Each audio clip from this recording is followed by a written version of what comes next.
बिस्मिल्लाहिर्रहमानिर्रहीम। उम्मीद है आप सब खैरियत से होंगे। आज के इस लेक्चर में हम लोग देखेंगे एग्जाम्पल और प्रैक्टिस प्रॉब्लम 1.2। जैसे कि प्रीवियस लेक्चर में हमने देखा था कि एग्जाम्पल और प्रैक्टिस प्रॉब्लम 1.1, तो उसमें हम लोग चार्ज कैलकुलेट कर रहे थे, इलेक्ट्रॉन्स गिवन थे और हमने चार्ज कैलकुलेट करना था। तो इस एग्जाम्पल और प्रैक्टिस प्रॉब्लम 1.2 में दोनों ही सेम क्वेश्चन हैं, लेकिन वैल्यूज़ का थोड़ा सा डिफरेंस है। तो जो एग्जांपल 1.2 है उसमें चार्ज गिवन है और हमें बोला गया है कि टी की स्पेसिफिक वैल्यू पे हम लोग करंट फाइंड करें। तो चलिए सॉल्व करना शुरू करते हैं। एग्जांपल 1.2, तो जो चार्ज की वैल्यू गिवन है Q is equal to 5t sine 4 pi t milli coulomb. Charge है तो कूलम में इसका चार्ज का यूनिट होता है कूलम। तो Q गिवन है और जो T की वैल्यू गिवन है वो उसने दी है 0.5 सेकेंड। तो इस T की वैल्यू पे हमने करंट फाइंड करना है। चार्ज हमें गिवन है क्वेश्चन में, तो करंट हमने करना है find. As we know I is equal to d q over d t. जो करंट है उसका फार्मूला हम पीछे पढ़ के आए हैं कि D q over d T, तो हम क्यू को डिफ्रेंशिएट करेंगे विद रिस्पेक्ट टू टी। यहाँ पे हम क्यू को डिफ्रेंशिएट करेंगे और डेरिवेशन हम इसकी फाइंड करेंगे क्यू की। तो d over d t into 5t sine 4 pi t. ठीक होगा।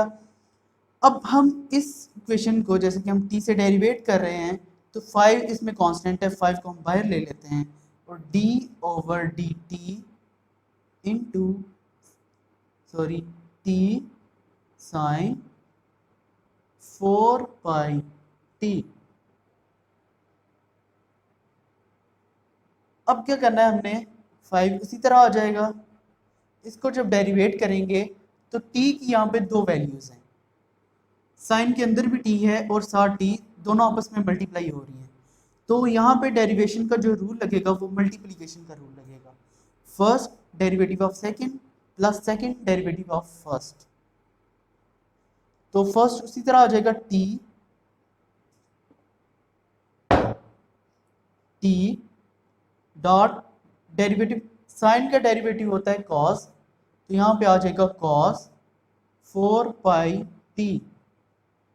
और ये जो अंदर वाली चीज़ होती है इसका डेरिवेटिव, मतलब कि साइन के अंदर ये वाली जो वैल्यूज़ हैं इनका भी डेरिवेट होगा और साथ मल्टीप्लिकेशन में आ जाएगा। जब इसका डेरिवेटिव होगा तो 4 पाई इसके साथ आ जाएगा और t है कांस्टेंट है, 4 पाई कांस्टेंट था वो उसी तरह आ गया और t का डेरिवेटिव होता है 1, तो इसीलिए यहाँ पे आ जाएगा 4 पाई।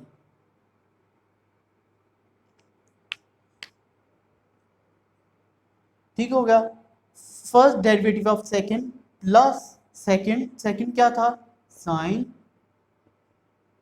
4 pi t. Derivative of first क्या था t, तो t का डेरिवेटिव होता है 1, तो ये एज इट इज आ जाएगा 1। तो नेक्स्ट चलते हैं, equal to 5 into t dot cos of 4 pi t dot 4 pi plus sine 4 pi t.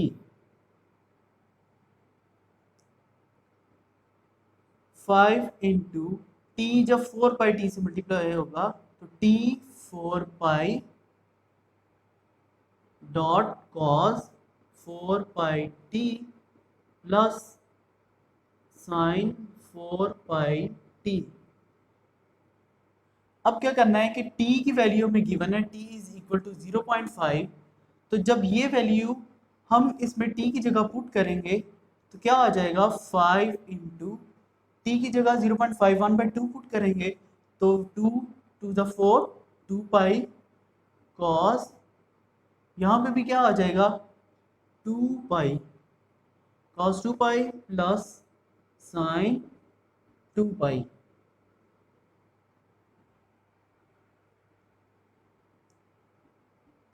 ठीक हो गया। और यहाँ पे हम लोग ये जो साइन 2 पाई है, साइन 2 पाई इक्वल होता है 0 के, तो जब यहाँ पे 0 पुट करेंगे इसका 0 ही आ जाएगा, और यहाँ पे क्या आ जाएगा 10 पाई कॉस 2 पाई। और cos 2 पाई किसके इक्वल होता है, cos 2 पाई होता है 1 के, तो यहाँ पे पुट करेंगे 10 पाई इंटू 1, तो 10 पाई आ जाएगा आंसर। और पाई की जगह आप लोग पुट करेंगे 3.1428 या 22/7, तो इसका आंसर आ जाएगा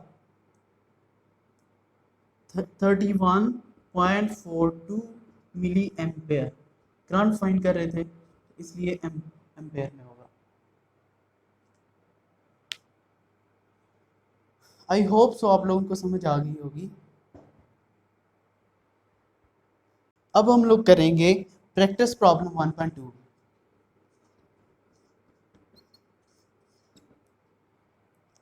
same to same as it is, जिस तरह हमने एग्जांपल 1.2 की है सेम बिल्कुल उसी तरह है, बस इसमें q और t की वैल्यू डिफरेंट है। तो इसमें जो q गिवन है वो उसने दिया हुआ है q is equal to 10 minus 10 e to the power minus 2t milli coulomb में, और जो t की वैल्यू दी है उसने 1 सेकंड दी है। पिछले एग्जांपल में 0.5 थी, यहाँ पे उसने 1 सेकंड दे दी। और इसमें भी हमने क्या करना है, इस t पे हमने करंट फाइंड करना है, t की इस वैल्यू पे।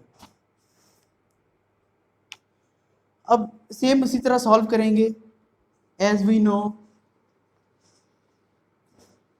I is equal to d q over d t, d over d t into 10 minus e to the power minus 2t। और ठीक हो गया। अब ये जो t है हम दोनों को दरमियान में माइनस है, तो दोनों को अलग अलग डेरिवेट कर लेंगे। d over d t into 10 minus d over d t into 10 e to the power minus 2t। Constant का डेरिवेटिव 0 होता है, ये 0 आ जाएगा, माइनस ये जो 10 है इसे हम कांस्टेंट बाहर ले लेंगे, और जो e raise power minus 2t exponential का डेरिवेटिव एक्सपोनेंशियल ही आता है बिल्कुल same, e raise power minus 2t, और ये जो ऊपर पावर है माइनस 2t इसका अलग से डेरिवेट आ जाएगा d over d t into minus 2t minus 10 e raise power minus 2t। और जब इसका डेरिवेटिव सॉल्व करेंगे t का 1 आ जाएगा और इसका आ जाएगा माइनस 2। ठीक होगा। अब ये जो माइनस 2, जब ये माइनस और ये माइनस क्या कर देंगे प्लस हो जाएगा 10 e raise power minus 2t, साथ 2 वही आ जाएगा ये वाला। अब ये दोनों जब आपस में मल्टीप्लाई होंगे ये आ जाएगा 20 और e raise power minus 2t। अब t यहाँ पे जो हमें गिवन था t इज इक्वल टू 1, यहाँ पे हम 1 पुट करेंगे तो क्या आ जाएगा 20 e raise power minus 2, t की जगह 1 पुट हुआ तो यहाँ पे आ ई रेज पावर माइनस 2। जब इस चीज़ को हम लोग सॉल्व करेंगे तो 2.707 और साथ मिली था, तो ये भी मिली एम्पेयर में आंसर आ जाएगा करंट का।